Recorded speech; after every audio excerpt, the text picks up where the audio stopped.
아멘. 하나님께 영광의 박수 올리겠습니다. 네, 샬롬과 합의의 찬양, 그리고 봉헌 특송, 다소 실험적인 아주 귀한 찬양, 청지기 11속과 12속의 귀한 찬양 감사합니다. 이 모든 찬양을 하나님께서 이곳에 모인 우리 모든 공동체의 고백으로 기쁘게 받으신 줄 믿습니다. 여러분, 날씨가 참 덥습니다. 어제자 국민일보에 이런 기사가 실렸더라고요. 푹푹 찌는 밤, 서울 열대야 118년 만에 최장. 이 열대야라는 현상은 저녁 6시부터 다음날 오전 9시까지의 밤 시간 동안 최저 기온이 26도 이상일 경우에 이 온도를 열대야 현상이라고 하거든요. 그러니까 지난달 7월 21일부터 시작된 이 열대야 현상이 26일째 연속으로 이어지고 있고, 앞으로도 최소 10일간은 열대야 현상이 계속 이어질 거라고 합니다. 여러분, 이 기록이 얼마나 놀랍고 무서운 기록이냐면 서울의 근대적 기상 관측이 시작된 이래 최초로 118년 중에 가장 긴 기록이었다는 겁니다. 가을의 시작이라고 하는 입추가 지난 지가 벌써 열흘이 되었거든요. 하지만 밤이나 낮이나 찌는 듯한 더위가 계속 이어지고 있습니다. 더군다나 잠잠했던 코로나도 다시 기승을 부리고 있죠. 자, 이러한 무더위와 코로나라는 여러 악조건 속에서도 우리 비전과 청지기의 수련회를 은혜 가운데 잘 마쳤는데요. 힘든 여건 속에서도 먼저 기도하며 정성껏 준비한 준비 팀원들과 또 은혜의 자리에 함께한 모든 청년들, 그리고 여러 사정으로 참석하지 못했지만 기도로 함께한 모든 분들을 위해 이 시간 우리 박수로 감사의 마음을 전하겠습니다.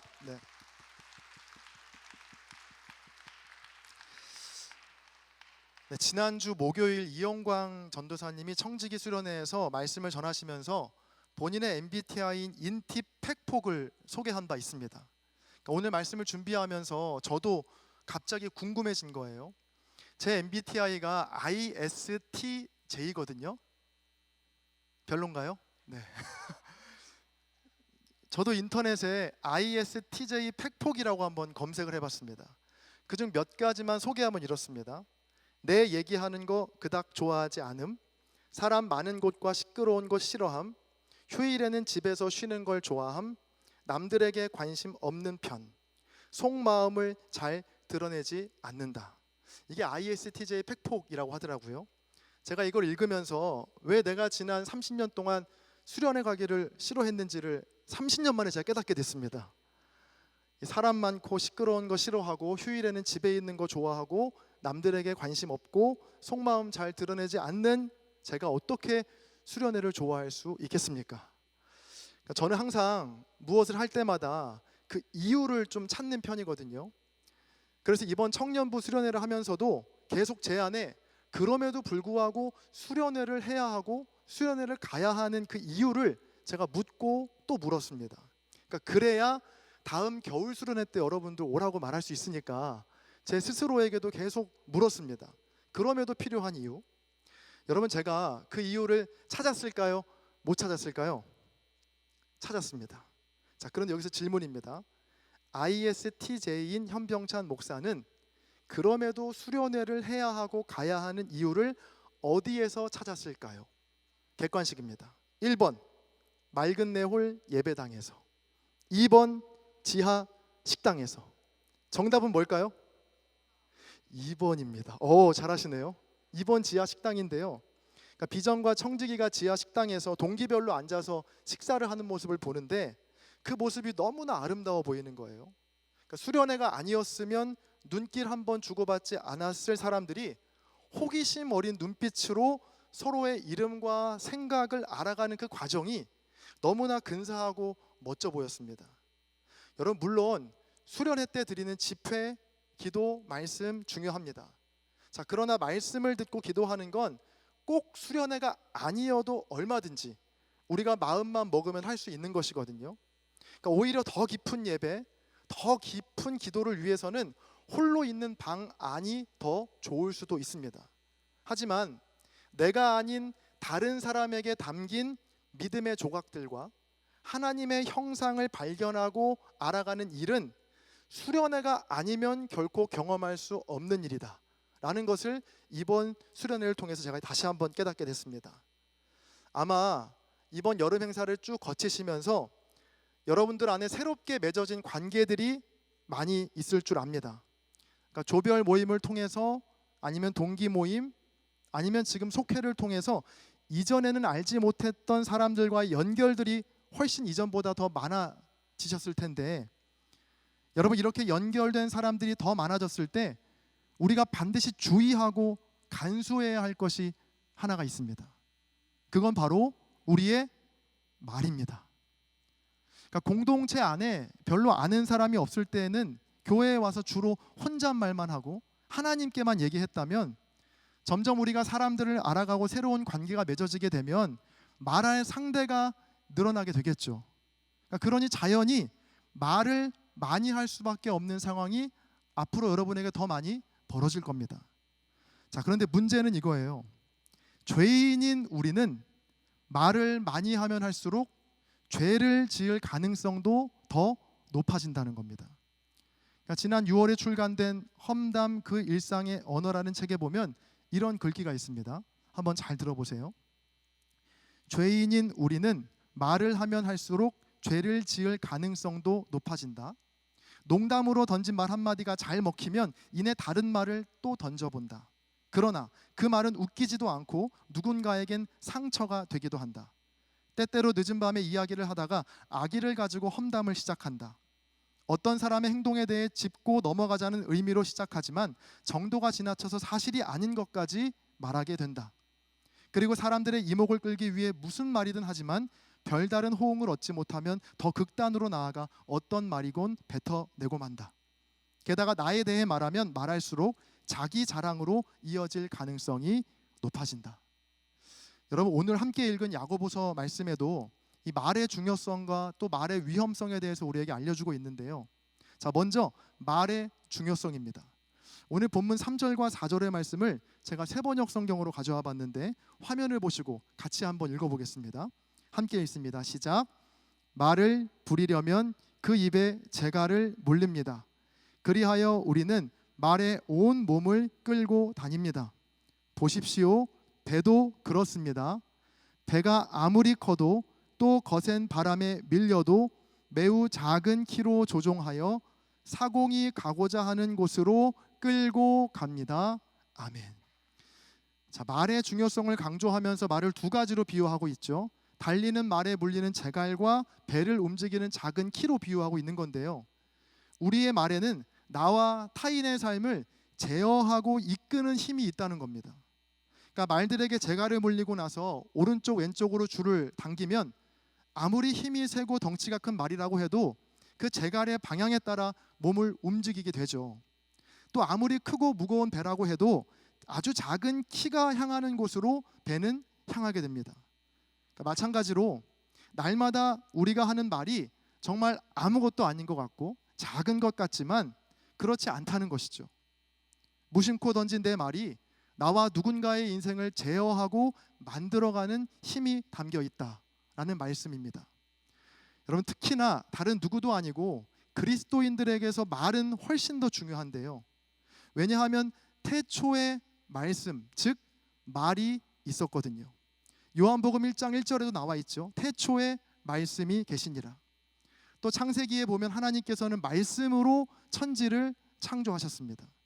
자, 그래서 하나님의 형상으로 지음받은 저와 여러분들이 하는 말에는 하나님의 숨결 또 창조의 능력이 담겨 있다는 겁니다. 예수님께서도 마태복음 12장에서 말의 중요성에 대해서 말씀하시는 부분이 있거든요. 마태복음 12장 34절부터 37절까지를 제가 세번역 성경으로 읽어드리겠습니다. 잘 들어보세요. 독사의 자식들아, 너희가 악한데 어떻게 선한 것을 말할 수 있겠느냐? 마음에 가득 찬 것을 입으로 말하는 법이다. 선한 사람은 선한 것을 쌓아두었다가 선한 것을 내고 악한 사람은 악한 것을 쌓아두었다가 악한 것을 낸다. 자, 그리고 조금 무서운 말씀이 이어집니다. 내가 너희에게 말한다. 사람들은 심판날에 자기가 말한 온갖 쓸데없는 말을 해명해야 할 것이다. 너는 네가 한 말로 무죄 선고를 받기도 하고 유죄 선고를 받기도 할 것이다. 자, 이 말이 중요한 이유는요, 보이지 않는 우리의 마음을 드러내는 유일한 통로가 바로 우리의 말이기 때문입니다. 예수님이 뭐라고 말씀하셨죠? 심판날에 네가 한 말로 너는 무죄 선고를 받기도 할 것이고 유죄 선고를 받기도 할 것이다 라고 말씀하시죠. 자, 내가 생각 없이 내뱉었던 말이 얼마나 중요한 것인지 이 야고보서 3장을 통해서 다시 한번 돌아보게 되시는 저와 여러분 되시기를 바랍니다. 자, 이렇게 말의 중요성을 살펴봤다면 다음으로 말의 위험성에 대해서 오늘 본문은 말하고 있는데요. 우리 본문 5절과 6절을 같이 한번 또 읽어보겠습니다. 함께 읽습니다. 시작. 이와 같이 혀도 작은 지체로 돼 큰 것을 자랑하도다. 보라, 얼마나 작은 불이 얼마나 많은 나무를 태우는가. 혀는 곧 불이요 불의의 세계라. 혀는 지체 중에서 온 몸을 더럽히고 삶의 수레바퀴를 불사르나니 그 사르는 것이 지옥 불에서 나느니라. 아멘. 작은 불이 큰 산을 다 태우듯이 내가 하는 작은 말 하나가 누군가의 인생과 또 한 공동체를 무너뜨릴 수 있다라고 경고의 말씀이 담겨 있는 겁니다.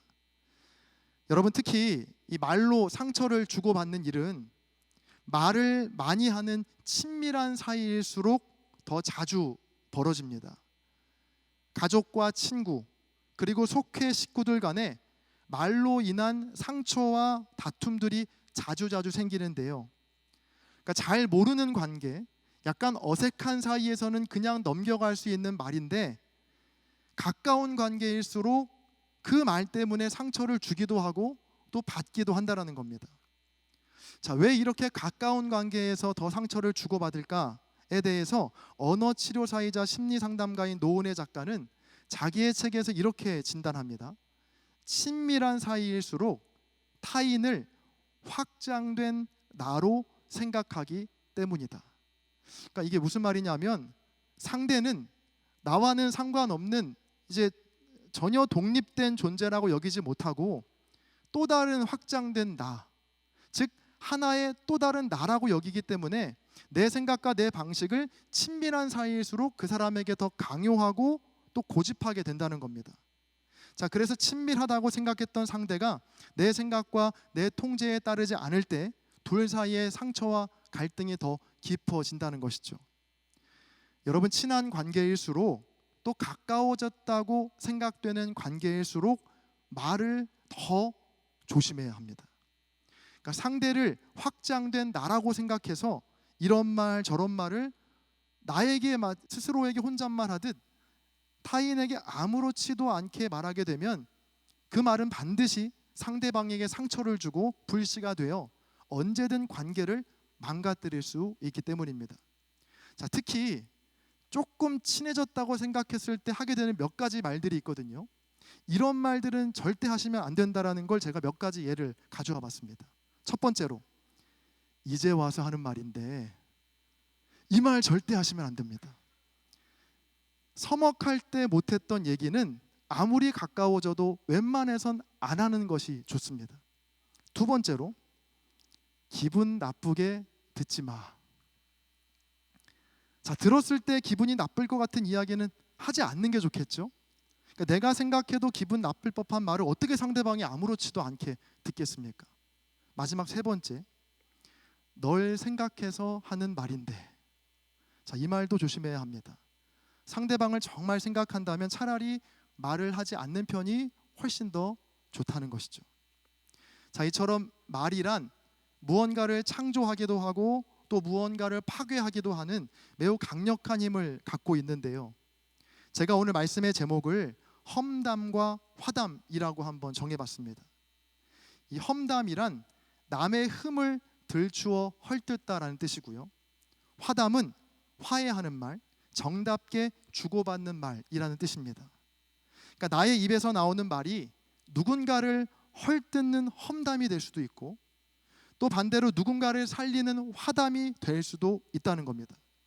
자, 그런데 우리가 앞서 살펴봤듯이 이 말에는 엄청난 창조력과 파괴력이 있어서요, 무심코 한 험담이 누군가의 인생을 완전히 망가뜨릴 수도 있고요, 또 큰 뜻 없이 했던 화담이 누군가의 인생을 다시 살릴 수 있는 엄청난 힘이 된다는 겁니다.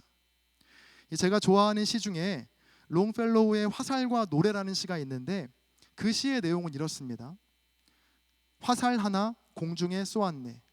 땅에 떨어졌으련만 어딘지 알 수 없어라. 너무도 빨리 날아가는 화살을 눈으로 쫓아갈 수 없었네. 노래 하나 공중에 띄워보냈네. 땅에 떨어졌으련만 어딘지 알 수 없어라. 어느 눈이 그처럼 날카롭고 강하여 날아가는 노래를 쫓아갈 수 있으랴. 오랜 뒷날 한 참나무에 아직도 성하게 박혀있는 화살을 보았네. 노래 역시 처음부터 끝까지 벗의 마음 한가운데 그대로 남아 있었네. 자, 여러분, 무심코 내가 던진 험담이 화살이 되어서 누군가의 마음에 깊이 박혀 있을 수 있고요. 또 반대로 누군가를 칭찬하고 격려했던 나의 화담이 노래가 되어서 누군가의 마음에 오래도록 아름답게 남아 있을 수 있다는 것이죠. 자, 그렇다면 이런 질문이 생기지 않습니까? 어떻게 하면 우리의 말이 험담이 아니라 화담을 더 많이 할 수 있을까? 어떻게 하면 내 말이 누군가를 찌르는 화살이 아니라 누군가의 마음에 아름답게 남아있는 노래가 될 수 있을까? 자, 그 방법을 오늘 이 시간 한 가지만 나누고 오늘 말씀을 마치려고 하는데요. 말의 실수를 줄이기 위한 가장 확실하고도 유일한 방법 한 가지가 있습니다. 그건 바로 말수를 줄이기입니다. 자, 외우기도 쉽습니다. 보세요. 말 실수를 줄이기 위해서 실자만 빼면요, 말수를 줄이기. 그러니까 나의 말 실수를 줄이기 위해서는 말수를 줄여야 합니다. 그러니까 내가 하는 말의 횟수나 말의 정도를 줄여야 한다는 것이죠. 말 실수 줄이는 방법, 말수 줄이기. 이거 제가 많이 한 건데, 자, 알아주시겠죠? 네. 그러니까 내가 하고 싶은 말, 또 내가 해주고 싶은 말이 100이라고 한다면 그 말을 80, 70, 50으로 줄여가는 겁니다. 그러니까 어떤 분은 이게 무슨 방법이야? 라고 생각할 수 있어요. 말 실수를 줄이기 위한 방법이 말수를 줄이기라니, 그러니까 장난하는 거냐고 따져 물을 수도 있는데, 여러분, 오늘 본문 2절에도요 우리가 다 말의 실수가 많다라고 나와 있거든요. 그러니까 말의 실수가 없는 사람은 완전한 사람이다라고 했는데 이 땅에 완전한 사람이 어디 있겠습니까? 자, 그러니까 말로 실수를 할 수밖에 없는 존재가 바로 저와 여러분이다라는 겁니다. 그러니까 조금 극단적으로 말하면 내가 하는 말의 대부분이 실수라고 생각하시면 됩니다. 자, 그래서 말의 실수를 줄이기 위해서는 가장 먼저 내가 하는 말의 비중, 말수를 줄여가야 합니다. 험담보다는 화담을 더 많이 하기 위한 첫 번째 조건이자 유일한 방법은 험담으로밖에 향할 수 없는 절대적인 내 말수를 먼저 줄이자라는 것이죠. 자, 이렇게 말을 줄이게 되면 생기게 되는 뚜렷한 변화가 하나가 있습니다. 그건 더 잘 들을 수 있게 된다라는 변화입니다. 또 이렇게 더 잘 듣게 되면 더 깊이 이해할 수 있게 되고요. 더 깊이 이해하게 되면 그때야 비로소 상대를 존중하고 사랑할 수 있게 되는 것이죠. 이건 모든 관계에서도 적용할 수 있습니다. 가정과 학교, 직장과 속회에서 내가 말을 줄이면 다른 사람의 말이 들리기 시작합니다. 그리고 이제까지 몰랐던 상대방의 고민과 생각과 진심을 새롭게 알게 되죠. 그렇게 상대에 대한 이해가 조금씩 쌓이게 되면 진정으로 상대를 존중할 수 있고 사랑할 수 있게 된다는 겁니다. 이거 하나님과의 관계도 마찬가지입니다. 하나님께 늘 내 요구와 내 주장만 내민다면 그 사람에게 변화를 기대하기는 어렵습니다. 결국에 남는 건 내 주장밖에 없거든요. 그러나 내 생각과 내 요구를 하나님 앞에 조금씩 줄여가고 하나님이 내게 무엇을 말씀하시는가에 귀를 기울일 때 우리는 하나님을 조금씩 더 알아가게 되고 이해하게 되고 또 하나님을 깊이 사랑할 수 있게 된다는 겁니다. 그리고 결국 그 사랑이 나를 전혀 다른 존재로 변화하게 만든다라는 것이죠. 이기주 작가의 말의 품격이라는 책에 보면 이런 글귀가 있습니다. 삶의 지혜는 종종 듣는 데서 비롯되고 삶의 후회는 대개 말하는 데서 비롯된다. 여러분, 그런데 혹시라도 오해하시는 분이 계실까 봐 제가 드리는 말씀인데, 제가 아예 말하지 말라는 게 아닙니다. 혹시 속으로 나 오늘 속해 가서 아무 말도 안 해야지 뭐 이런 생각하시는 분 전혀 없으시겠죠? 안 됩니다. 내가 하고 싶은 말이 이만큼 있었다면 과연 이 말이 상대에게 덕스러운가? 혹시 상대에게 화살로 박히진 않을까 생각하면서 그 말을 조금씩 줄여가자는 것이지 완전히 하지 말라는 이야기가 아닙니다. 사실 이 오늘 설교는요, 다른 누구보다 목사인 제가 더 듣고 새겨야 될 말씀입니다. 지금 계속해서 저만 말하고 있었잖아요. 네. 조금 전 소개했던 말의 품격이라는 책에 보면 미국의 저명한 소설가였던 마크 트웨인의 말을 옮기고 있는데 이렇게 말했다고 해요. 설교가 20분을 넘으면 죄인도 구원받기를 포기한다. 자, 그래서 저도 이제 말씀을 정리하려고 합니다. 자, 거의 끝났는데요. 이 야고보서 3장의 말씀으로 우리가 말의 중요성과 또 말의 위험성에 대해서 살펴봤습니다. 그러니까 내가 하는 말은 그냥 땅에 떨어지거나 사라지는 것이 아니라 반드시 누군가의 마음에 화살이나 노래로 남아있게 된다는 것, 여러분 늘 유념하셔야 합니다. 말의 실수를 줄이기 위해서는 말 수를 줄여야 한다고 했습니다. 말을 줄이면 더 잘 듣게 되고, 더 잘 들으면 더 깊이 이해하게 되고, 더 깊이 이해하게 되면 결국 사랑하고 존중하게 된다는 점을 여러분 꼭 기억하시기를 바랍니다. 마지막으로 류시화 씨의 책에 실린 어느 17세기 수녀의 기도를 나누고 오늘 말씀을 마치려고 하는데요.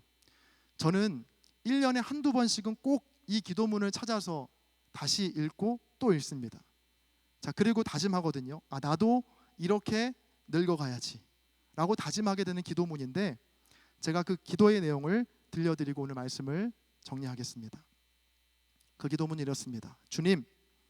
주님께서는 제가 늙어가고 있고 언젠가는 정말로 늙어버릴 것을 저보다도 잘 알고 계십니다.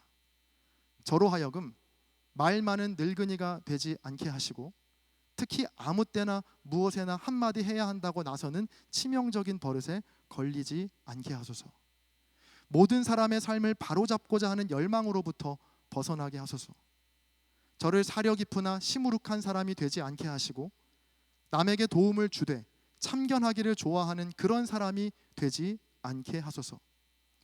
제가 가진 크나큰 지혜의 창고를 다 이용하지 못하는 건 참으로 애석한 일이지만 저도 결국엔 친구가 몇 명 남아 있어야 하겠지요. 끝없이 이 얘기 저 얘기 떠들지 않고 곧장 요점으로 날아가는 날개를 주소서. 내 팔다리 머리 허리의 고통에 대해서는 아예 입을 막아주소서. 내 신체의 고통은 해마다 늘어나고 그것들에 대해 위로받고 싶은 마음은 나날이 커지고 있습니다. 다른 사람들의 아픔에 대한 얘기를 기꺼이 들어줄 은혜야 어찌 바라겠습니까만 적어도 인내심을 갖고 참아줄 수 있도록 도와주소서. 제 기억력을 좋게 해주십사 하고 감히 청할 순 없사오나 제게 겸손된 마음을 주시어 제 기억이 다른 사람의 기억과 부딪힐 때 혹시나 하는 마음이 조금이나마 들게 하소서. 나도 가끔 틀릴 수 있다는 영광된 가르침을 주소서. 적당히 착하게 해주소서. 저는 성인까지 되고 싶진 않습니다. 어떤 성인들은 더불어 살기가 너무 어려워 보이니까요. 그렇더라도 심술궂은 늙은이는 그저 마귀의 자랑거리가 될 뿐입니다. 제가 눈이 점점 어두워지는 건 어쩔 수 없겠지만 저로 하여금 뜻하지 않은 곳에서 선한 것을 보고 뜻밖의 사람들에게서 좋은 재능을 발견하는 능력을 주소서. 그리고 그들에게 그것을 선뜻 말해줄 수 있는 아름다운 마음을 주소서. 저와 여러분 모두가 누군가를 헐뜯고 망가뜨리는 험담이 아니라 칭찬과 격려의 화담으로 하나님의 살아계심과 또 하나님이 사랑이심을 온 세상에 드러내는 복된 인생이 다 되시기를 바라고요. 또 그렇게 우리 모두가 아름답게 나이 들어가기를 주님의 이름으로 간절히 축원합니다. 함께 기도하시겠습니다. 존귀하신 주님, 오늘 말씀을 통해 내가 하는 말이 얼마나 중요하고 또 위험한 것인지 깨닫게 됩니다. 하나님의 형상을 닮은 우리의 말에는 무언가를 창조할 수 있는 능력도 또 파괴할 수 있는 힘도 있음을 깨닫습니다. 간절히 바라기는 나의 말이 누군가의 마음을 아프게 하는 화살이 아니라 오래도록 기억되는 아름다운 노래가 되게 하여 주옵소서. 비록 우리는 화살 같은 말들이 난무하는 험담이 가득한 세상을 살아가지만 평화의 말과 격려와 칭찬의 말로 아름다움과 질서를 창조해가는 주의 백성들 다 되게 하여 주옵소서. 감사드리며 말씀이 육신이 되신 우리 주 예수 그리스도의 이름으로 기도합니다. 아멘.